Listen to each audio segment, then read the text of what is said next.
ধরতে পারবেন সহজে। এক কথা, যদি চারোটা পারেন তাহলে সম্পূর্ণ এটা বুঝতে পারবেন। আয়ত হইতাছে যার বিপরীত বাহুগুলো সমান, এটার বিপরীত এটা, এটার বিপরীত এটা, যার বিপরীত বাহুগুলো সমান, কোণগুলো কি কোণ?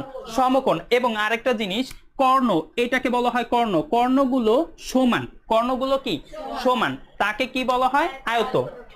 যার বিপরীত বাহু সমান, কোণগুলো কি অসমকোণ। এবং কর্ণগুলো, এই যে কর্ণ, এইটা কর্ণ, এইটা কর্ণ, কর্ণগুলো কি সমান নাকি একটা বড় একটা ছোট?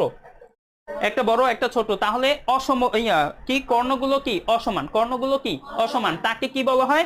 সামান্তরিক।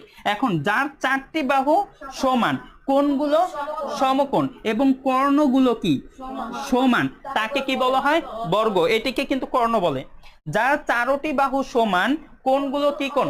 অসমকোণ এবং কর্ণগুলো কি অসমান, কর্ণগুলো কি অসমান, তাকে কি বলা